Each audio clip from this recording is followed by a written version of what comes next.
Assalamualaikum warahmatullahi wabarakatuh. Halo teman-teman, kembali lagi di kelas 3B D4 Akuntansi. Pada video kali ini, kita akan membahas materi Managing Supplier dalam seminar akuntansi manajemen.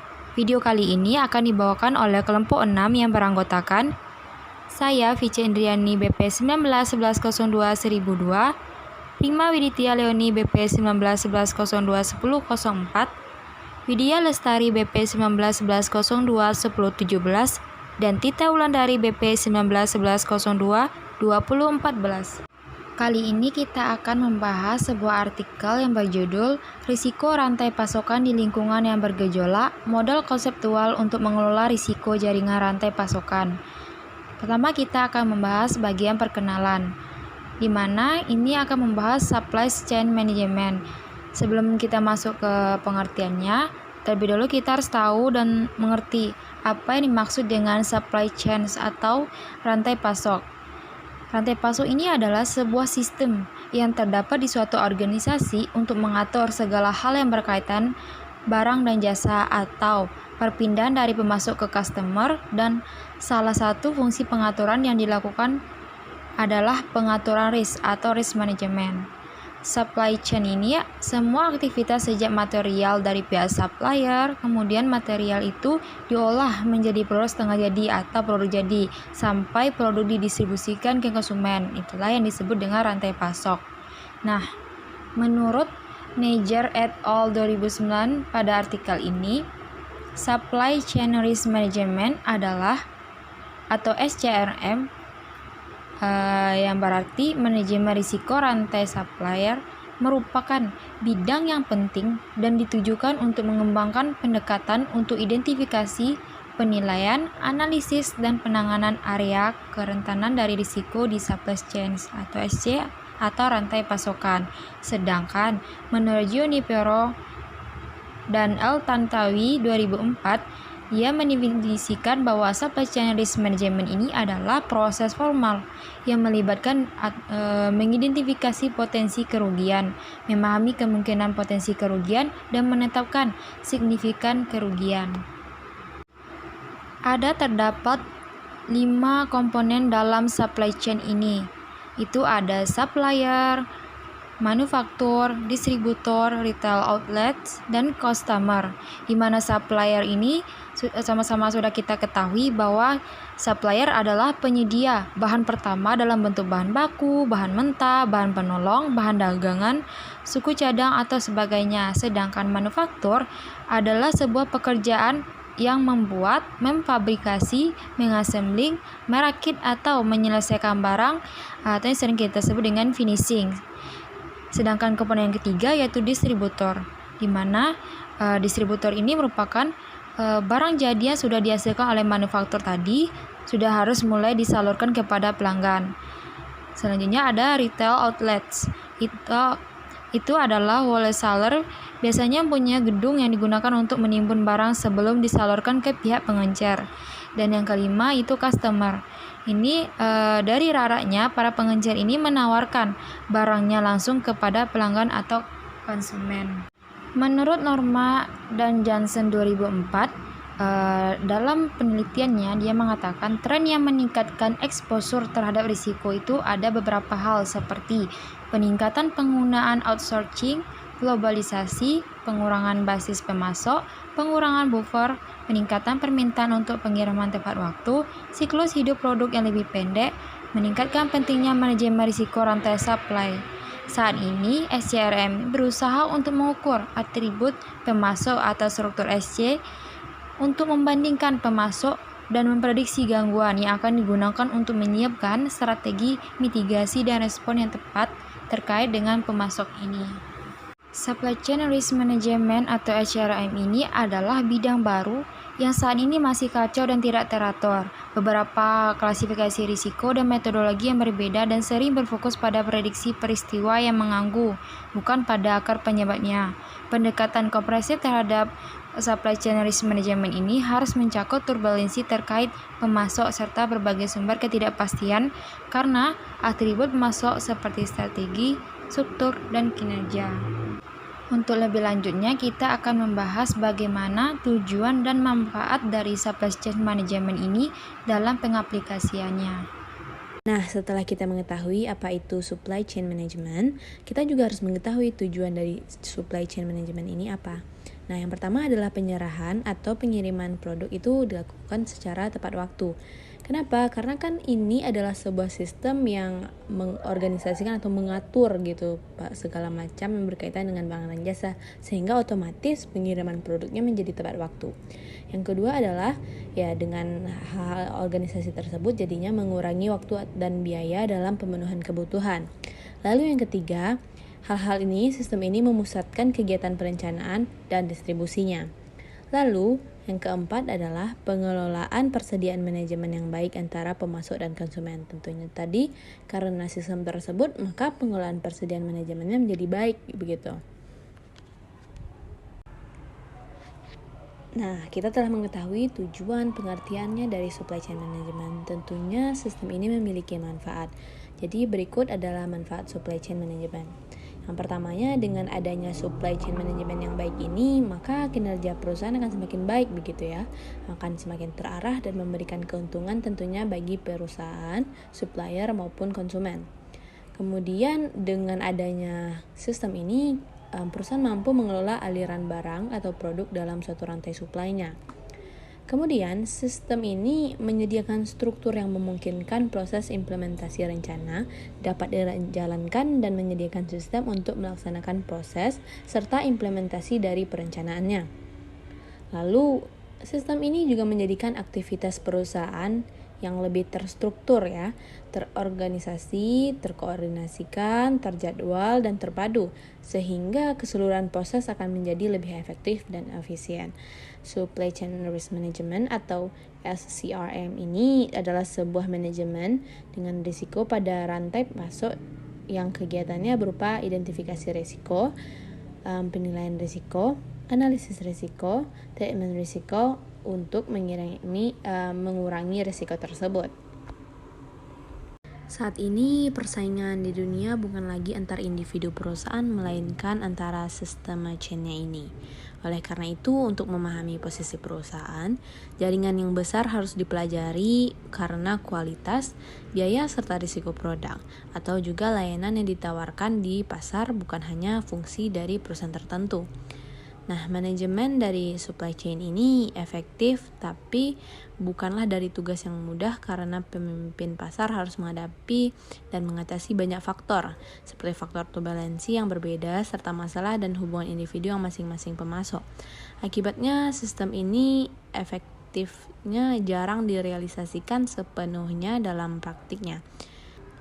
Sebelum memilih strategi dari sistem ini, pertama-tama perlu memahami sumber ketidakpastian dan mengindividualisasikan cara terbaik untuk mengurangi tingkat ketidakpastiannya. Keunggulan kompetitif yang berkelanjutan terletak pada kemampuan perusahaan atau rantai untuk cepat merasakan dan beradaptasi dengan perubahan lingkungan. Nah, kita masuk kepada risiko dan lingkungan yang bergejolak. Jadi dinamika lingkungan persaingan ini seperti turbulensi teknologi, intensitas persaingan, dan jenis pelanggan telah lama diidentifikasikan sebagai variabel kontingensi penting dalam studi konseptual dan empiris dalam manajemen operasi. Nah, definisi risiko sendiri ada 3 dari yang kami resum, yaitu yang pertama adalah kemungkinan terjadinya peristiwa atau hasil tertentu. Kemudian yang kedua ada konsekuensi dari peristiwa atau hasil tertentu yang telah terjadi. Kemudian yang ketiga ada jalur kausal yang mengarah ke peristiwa tersebut. Nah, SCRM ini sebagai pengelolaan risiko melalui koordinasi atau kolaborasi di antara mitra-mitranya untuk memastikan profitabilitas dan kontinuitas atau kelanjutannya. Langkah untuk mengurangi risiko yaitu identifikasi risiko, analisis risiko, pengurangan atau pengelolaan risiko, dan pemantauan risiko. Nah, risiko ini juga ada pembagiannya, yaitu pertama menurut Tang 2006, pembagian risiko ini ada risiko operasional dan risiko gangguan. Menurut Rich and Brindley tahun 2007, pembagian risiko ada risiko strategis, taktis, dan risiko operasional. Lalu kemudian menurut Zheng dan kawan-kawan pada tahun 2005, berdasarkan asalnya yaitu keterbatasan kapasitas, ketidakcocokan teknologi, gangguan pasokan, dan fluktuasi mata uang atau bencana. Lalu last but not least itu adalah menurut Lee dan Lin itu tahun 2006, pembagian risiko ada ketidakpastian dari pelanggan atau permintaan, pemasok, serta teknologi. Nah, selanjutnya adalah terdapat dua konstruksi sumber ketidakpastian, yakni ada ketidakpastian endogen dan ada juga ketidakpastian eksogen. Nah, untuk ketidakpastian endogen itu sendiri adalah sumber ketidakpastian atau risiko yang ada di dalam supply chain dan dapat menyebabkan perubahan hubungan antara perusahaan fokus dan pemasok. Nah, jenis yang paling menonjol adalah turbulensi pasar dan teknologi. Ketidakpastian ini dapat dikurangi dengan hubungan yang tepat dan proaktif dengan pemasok, yakni dengan menggunakan metode seperti berbagi informasi, pengembangan hubungan, tinjauan bersama, dan lain-lain.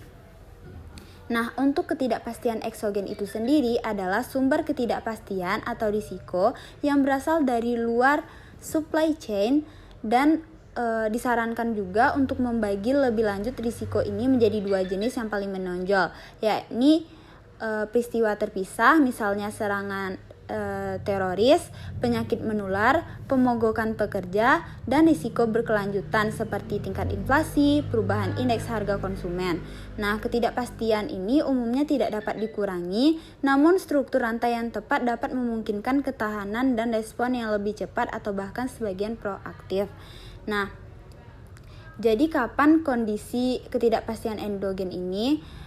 Ya, ini kondisinya adalah kondisi turbulen dicirikan oleh perubahan pasar dan atau teknologi yang sering atau tidak terduga dalam suatu industri yang menonjolkan risiko dan menciptakan ketidakmampuan untuk meramalkan secara akurat. Sementara itu, teori dan praktek supply chain management pada ketidakpastian endogen bekerja sama dan terintegrasi dengan pemasok. Nah, risiko operasional sehari-hari seperti pengiriman terlambat, risiko berbagi informasi produktif dengan vendor, risiko perilaku oportunistik pemasok, dan ketidakpastian serupa bukan merupakan bagian dari turbulensi. Nah, selanjutnya adalah kapan kondisi ketidakpastian eksogen. Jadi ketidakpastian eksogen itu sendiri itu dibagi menjadi dua, yakni ketidakpastian jangka panjang, yakni ketika fluktuasi harga bahan baku atau produk akhir, variasi permintaan musiman. Nah, selanjutnya adalah ketidakpastian jangka pendek, misalnya seperti pembatalan atau pemesanan yang terburu-buru, kegagalan peralatan, dan sebagainya. Baiklah, selanjutnya adalah turbulensi pasar. Nah, turbulensi pasar diartikan sebagai tingkat perubahan dalam komposisi dan preferensi atau selera konsumen. Nah, turbulensi pasar ini berkemungkinan besar muncul dari heterogenitas dan perubahan yang cepat dalam komposisi pelanggan di pasar dan preferensi. Nah, ditandai dengan perubahan yang terus-menerus dalam preferensi atau permintaan pelanggan, dalam struktur harga atau biaya, dan dalam komposisi pesaing. Dan turbulensi ini juga terjadi karena merger atau akuisisi. Untuk langkah-langkah turbulensi pasar yang diusulkan adalah yang pertama, melayani terlalu banyak pelanggan yang sama seperti sebelumnya atau skor terbalik. Yang kedua, secara umum di unit atau divisi bisnis ini pangsa pasarnya stabil di antara para pesaing yang sama atau reverse scoring. Yang ketiga adalah permintaan dan selera pelanggan cukup mudah diramalkan atau reverse scoring. Yang keempat adalah pelanggan cenderung mencari produk baru setiap saat. Yang kelima adalah pelanggan baru cenderung memiliki kebutuhan terkait produk yang berbeda dari pelanggan yang lama. Selanjutnya adalah turbulensi teknologi. Turbulensi teknologi mengacu pada sejauh mana teknologi berubah dari waktu ke waktu dalam suatu industri dan efek dari perubahan tersebut pada industri, di mana yang mendasari produk atau jasa dan tingkat keusangannya. Dinamika teknis mencakup seberapa cepat teknologi terkait berubah, serta terobosan dalam proses manufaktur dan teknik produksi massal. Jadi, perusahaan fokus harus lebih berintegrasi dengan pemasok yang mampu mengatasi turbulensi teknologi dan menyediakan komponen penting dari produk atau jasa. Untuk langkah-langkah turbulensi teknologi pasar masing-masing pemasok, itu ada yang pertama, teknologi di industri kita berubah dengan cepat. Yang kedua, perubahan teknologi memberikan peluang besar dalam industri. Yang ketiga, sangat sulit untuk memperkirakan di mana teknologi di industri kita dalam 2-3 tahun ke depan. Yang keempat adalah sejumlah besar ide produk baru telah dimungkinkan oleh terobosan teknologi di industri. Yang kelima, dalam industri utama kita, cara produksi dan jasa sering berubah. Serta yang terakhir adalah tingkat keusangan produk atau jasa di industri. Selanjutnya yaitu kita membahas terkait klasifikasi ketidakpastian eksogen, yang mana dalam klasifikasi ini terdapat dari 3 bagian. Pertama yaitu adanya risiko berkelanjutan, yang mana dijelaskan dalam risiko berkelanjutan ini yaitu peristiwa di mana biaya perubahan potensial bersifat terus-menerus dan relatif mudah untuk diprediksi. Dan untuk risiko tersebut, perhitungan mempengaruhi kenaikan harga tertentu, yang mana pada margin keuntungan dapat dibuat dan instrumen asuransi yang berbeda.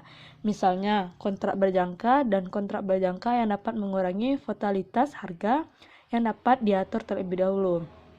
Dan untuk risiko berkelanjutan ini terdapat 4 bagian. Pertama yaitu suku bunga sangat mempengaruhi industri. Kedua, perubahan IHK atau indeks harga konsumen sangat mempengaruhi industri. Ketiga, perubahan PDB, produk domestik bruto, yang sangat mempengaruhi industri. Keempat, adanya perubahan harga komoditas sangat mempengaruhi industri. Dan selanjutnya yaitu adanya peristiwa terpisah, yang mana dijelaskan bahwa kategori ini terdiri dari kejadian dengan kemungkinan yang rendah, berdampak tinggi, yang dapat diklasifikasikan sebagai terorisme, penyebaran penyakit, bencana alam, dan peristiwa politik seperti yang terjadi di Venezuela dan juga Myanmar, juga dapat menimbulkan yaitu adanya risiko gangguan. Dan gangguan transportasi antara berbagai link dalam rantai juga dapat menyebabkan penundaan yang cukup besar atau tidak terkirim. Dan ini sering sekali sulit untuk diprediksi dan konsekuensinya bisa besar namun sulit untuk diukur. Oleh karena itu, kuesioner untuk ketidakpastian eksogen mencakup kemungkinan kejadian tersebut yang kemudian menambah skor yang lebih tinggi untuk turbulensi lingkungan pemasok.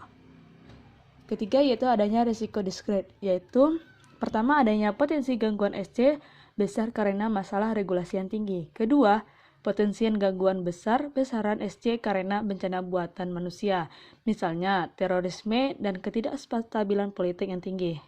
Ketiga, adanya potensi gangguan SC besar karena bahaya alam, misalnya gempa bumi, badai, banjir, kebakaran, penyakit yang tinggi.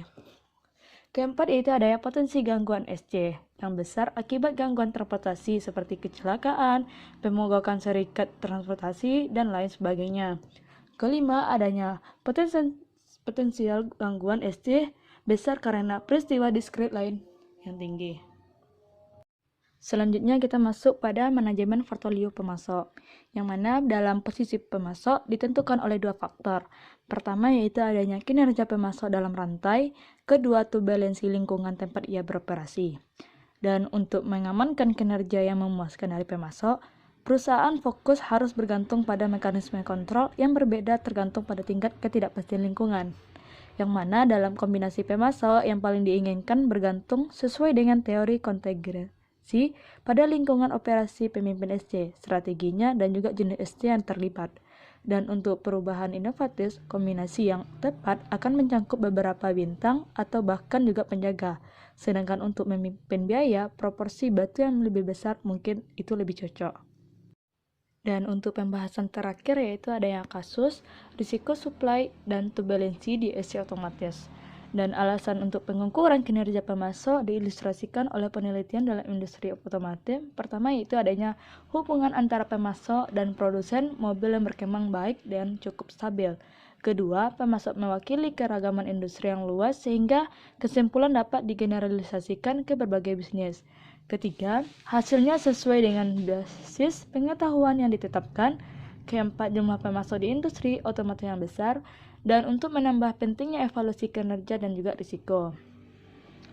Dan baru-baru ini perusahaan otomotif telah mengalami peristiwa pemasok yang tidak direncanakan seperti kekurangan, penurunan kualitas, atau dalam beberapa kasus bahkan kebangkrutan pemasok yang sering terjadi. Perusahaan dalam hal ini melakukan penilaian risiko pemasok untuk kelompok komunitas tertentu dalam upaya mengurangi risiko yang berhubungan dengan pemasok.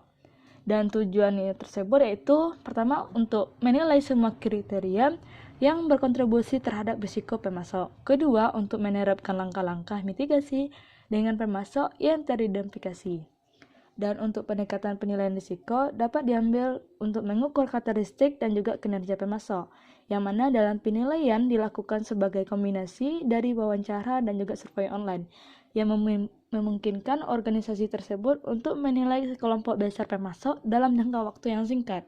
Dan untuk survei online, yang mengukur karakteristik dan juga struktur SC seperti lokasi, rute transportasi, dan lain sebagainya, yang mana diselesaikan oleh informan kunci pemasok yang terpilih.